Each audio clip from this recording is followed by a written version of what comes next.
तो class 10th chapter number 8 introduction to trigonometry. तो trigonometry में हम सबसे पहले देख लेते हैं कि ट्रिग्नोमेट्री का हमारी लाइफ में क्या यूजेस हैं। हम इस ट्रिग्नोमेट्री को रियल लाइफ में कहाँ यूज़ करते हैं और क्यों यूज़ करते हैं। तो इस ट्रिग्नोमेट्री को समझने के लिए हमें पहले दो एंगल्स को समझना ज़रूरी है। वो दो एंगल्स क्या हैं? सपोज़ आप कहीं पे खड़े हैं, आप यहाँ पे खड़े हैं और आप किसी बिल्डिंग को देख रहे हैं कुछ इस तरीके से। ये बिल्डिंग इतनी बड़ी है, इस बिल्डिंग को आप देख रहे हैं। अगर ये आपकी आंखें यहाँ पे हैं, मीन्स जो आपकी साइट है अगर आप इसके टॉप को देखोगे तो आप कुछ इस तरीके से देखेंगे, और अगर इसकी बॉटम को देखेंगे इस बिल्डिंग की तो आप कुछ इस तरीके से देखेंगे। मीन्स यहाँ पे आप खड़े हैं कुछ इस तरीके से, आप ये ग्राउंड लेवल है, यहाँ से आप देखें ये ग्राउंड लेवल है। यहाँ से अगर आप इस बिल्डिंग को देख रहे हैं तो ये लाइन ऑफ साइट इससे कहते हैं, लाइन ऑफ साइट, क्योंकि आपकी नज़र कुछ इस तरीके से जाएगी। और अगर आप अपनी आँखों को थोड़ा सा झुकाओगे, बॉटम में देखोगे तो आपकी नज़रें कुछ इस तरीके से जाएंगी। मीन्स ये आपकी नज़रें हैं जहाँ आप देख रहे हैं, और जब अपनी आँखों को थोड़ा सा डाउन किया तो आप बॉटम में देखेंगे, थोड़ा सा अप किया तो आप इसके टॉप को देखेंगे। तो ये भी लाइन ऑफ साइट है और ये भी लाइन ऑफ साइट है। और अगर आप बिल्कुल स्ट्रेट देखोगे इस बिल्डिंग की ओर तो यहाँ पे जो लाइन फॉर्म होती है इसे हम हॉरिजॉन्टल लाइन कहते हैं। तो जब आपने यहाँ देखा ये भी लाइन ऑफ साइट, जब आपने यहाँ देखा ये भी लाइन ऑफ साइट, जब आपने इस तरीके से स्ट्रेट देखा तो इसे हम हॉरिजॉन्टल लाइन कहते हैं। तो ये हॉरिजॉन्टल लाइन, और जब आपने ऊपर की ओर देखा ये लाइन ऑफ साइट जो एंगल बनाता है, यहाँ पे सपोज एंगल थीटा नाम देते हैं, तो जो ये एंगल बनता है यहाँ पे इसे हम एंगल ऑफ एलिवेशन कहते हैं। यानी कि ऊंचाई का एंगल, जब आपने ऊपर की ओर देखा तो जो ये एंगल फॉर्म होता है इसे हम एंगल ऑफ एलिवेशन कहते हैं। और एंगल ऑफ एलिवेशन कैसे फॉर्म होता है? एक हॉरिजॉन्टल लाइन और लाइन ऑफ साइट जो एंगल बनाती है ऊंचाई की ओर, यानी कि ऊपर की तरफ, इसे हम एंगल ऑफ एलिवेशन बोलते हैं। और यही horizontal line and line of site जब नीचे की ओर एंगल बनाते हैं तो इसे हम एंगल ऑफ डिप्रेशन कहते हैं। तो जब नीचे की ओर एंगल बनता है between the horizontal and line of site, इसे आप एंगल ऑफ डिप्रेशन कहते हैं। और जब एक एंगल बनता है ऊंचाई की ओर between the line of sight and horizontal line, इसे हम एंगल ऑफ एलिवेशन कहते हैं। तो इन दो एंगल्स को समझना यहाँ पे ज़रूरी था। आप सपोज़ करते हैं कि एक बिल्डिंग है इस तरीके से, और आप यहाँ से इस बिल्डिंग की ऊंचाई को देख रहे होते हैं, यहाँ से आप इस बिल्डिंग की ऊंचाई को देख रहे होते हैं। तो ऊपर की ओर जब देखते हैं तो ये ग्राउंड लेवल है, या ग्राउंड लेवल है यहाँ से, और यहाँ से आप इस बिल्डिंग की ऊंचाई को देख रहे हो तो ये लाइन ऑफ साइट है। लेकिन अगर आप अच्छी तरीके से देखेंगे, क्योंकि जो बिल्डिंग होगी वो तो स्ट्रेट होगी, अगर थोड़ी सी भी बिल्डिंग टेढ़ी होगी तो यहाँ पे ट्रिग्नोमेट्री का यूज़ नहीं होगा। जो बिल्डिंग होनी चाहिए वो बिल्कुल स्ट्रेट होनी चाहिए। तो जब आप यहाँ पे कुछ ऑब्जर्व कर रहे होते हैं, this is the point of observation, आप कुछ ऑब्जर्व कर रहे हैं, आपने यहाँ से इस बिल्डिंग की ऊंचाई को देखा और यहाँ से इस बिल्डिंग के बॉटम को देखा। आप चाहते हैं कि मैं कैसे ये चीज़ फाइंड आउट करूं कि इस बिल्डिंग की ऊंचाई क्या है, यानी कि इसकी हाइट क्या है। आप इस चीज़ को ऑब्जर्व करना चाहते हैं।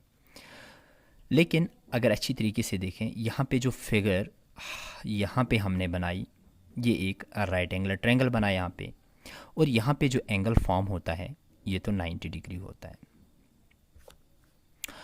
तो ट्रिग्नोमेट्री जो है सिर्फ हमें यहाँ पे राइट एंगल ट्रायंगल्स के ही बारे में पढ़ना है।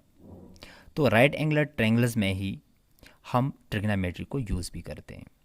तो ये एक इंटरेस्टिंग सी बात है कि अगर आप बिल्डिंग की ओर देख रहे हैं, यहाँ से आप बिल्डिंग की ओर देख रहे हैं, आपने टॉप को देखा, आपने बॉटम को देखा, और आप चाहते हैं कि मैं इस बिल्डिंग की हाइट को फाइंड आउट कर लूँ, तो किस तरीके से करूँ। ये एक इंटरेस्टिंग बात है यहाँ पे।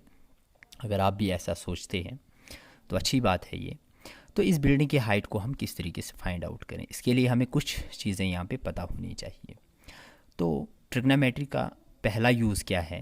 पहला यूज़ यही है ट्रिग्नोमेट्री का कि हम किस तरीके से किसी चीज़ की हाइट को फाइंड आउट करें या हम डिस्टेंस को फाइंड आउट करें, तो या एंगल को भी फॉर्म करते हैं, यहाँ पे फाइंड आउट कर लेते हैं।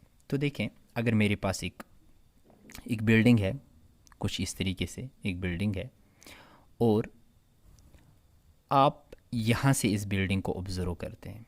यहाँ से आप देख रहे हैं ऊंचाई की ओर, और ये ग्राउंड लेवल है। तो ये एक राइट एंगुलर ट्रायंगल बना।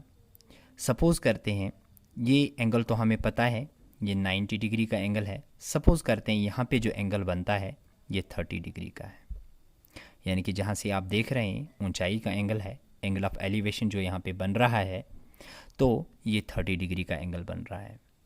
तो सपोज़ करते हैं कि जो यहाँ से ये वाली डिस्टेंस है ये 20 मीटर है, and we have to find out the height of this building.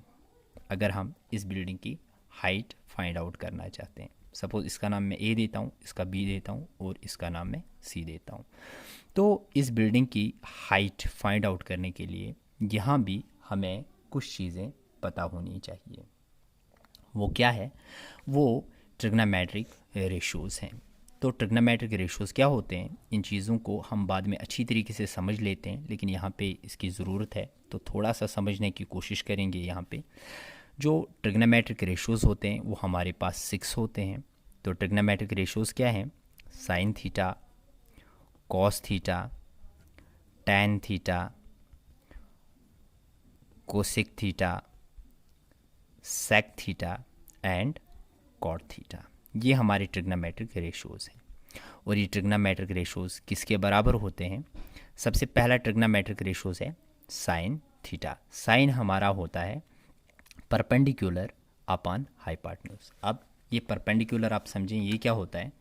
अगर हमारे पास कोई भी राइट एंगुलर ट्रायंगल होती है कुछ इस तरीके से, यहाँ पे ये 90 होता है, 90 के अपोजिट में हमेशा हाइपोटेन्यूज होता है। सिर्फ ये एक साइड हमें राइट एंगुलर ट्रायंगल में पता होती है। और अगर हम एंगल कहीं पे भी लें, जहाँ पे हम एंगल लेते हैं, सपोज़ अगर हमने सी पे एंगल लिया, तो इस एंगल के अपोजिट में हमेशा परपेंडिकुलर होता है, और जो साइड यहाँ पे जो साइड रहती है इससे हम बेस कहते हैं। तो इस चीज़ को हमने समझा कि 90 के अपोजिट हमेशा हमारा हाइपोटेन्यूज होता है, और जो भी एंगल दिया रहता है इस एंगल के अपोजिट वाला जो साइड होता है इसे हम परपेंडिकुलर कहते हैं। मीन्स ये वाला साइड जो है ये परपेंडिकुलर है, और ये वाला साइड जो है ये हाइपोटेन्यूज है। तो इस हिसाब से जो ये वाला साइड हमारा होगा ये हमारा बेस होगा। इस चीज़ को भी हमने यहाँ पे समझा। तो साइन जो होता है ये होता है परपेंडिकुलर अपॉन हाइपोटेन्यूज, और कॉस जो होता है ये होता है बेस अपॉन हाइपोटेन्यूज, और जो टैन होता है ये होता है परपेंडिकुलर अपॉन बेस। तो कोसेक जो होता है ये रेसिप्रोकल होता है। यहाँ पे साइन का आप रेसिप्रोकल लें, साइन होता है परपेंडिकुलर अपॉन हाइपोटेन्यूज, तो ये होता है हाइपोटेन्यूज अपॉन परपेंडिकुलर। इसी तरीके से जो सेक है ये कॉस का रेसिप्रोकल है, यानी कि हाइपोटेन्यूज अपॉन बेस, और कॉट जो है वो टैन का है, यानी कि कॉट को लिख सकते हैं बेस अपॉन परपेंडिकुलर। तो ये 6 हमारे ट्रिग्नोमेट्रिक रेशोज़ होते हैं, और साइन इसके बराबर होता है, कास इसके बराबर होता है, टैन इसके बराबर होता है। तो ये सारी चीज़ें हमें यहाँ पे याद रखनी होती है। तो इन चीज़ों को हम अच्छी तरीके से डिटेल में समझेंगे, लेकिन यहाँ पे इनकी ज़रूरत है, तो थोड़ा सा हमने इन चीज़ों को समझा। तो अगर हमें इस की हाइट फाइंड आउट करनी है तो हम किस तरीके से करें? यहाँ पे एक चीज़ और है कि जो चीज़ हमें निकालनी होती है, यानी कि हमें यहाँ पे हाइट निकालनी होती है, और जो चीज़ हमें दी जाती है इस ट्रायंगल के अंदर, तो इसे कहते हैं या तो आप अननोन अपॉन नोन का फार्मूला लगा सकते हैं। अननोन मीन्स जो साइड हमें नहीं पता वो, और जो हमें पता होती है वो side, means unknown upon known, या आप नोन अपॉन अननोन भी लगा सकते हैं। नोन अपॉन अननोन यानी कि जो साइड दी रहती है वो साइड अपॉन जो साइड हमें नहीं दी रहती वो साइड। तो अगर हमें इसकी हाइट फाइंड आउट करनी है तो हम यहाँ पे क्या करें, हम ये वाला, चलो इस वाले को हम यहाँ पे अप्लाई करेंगे।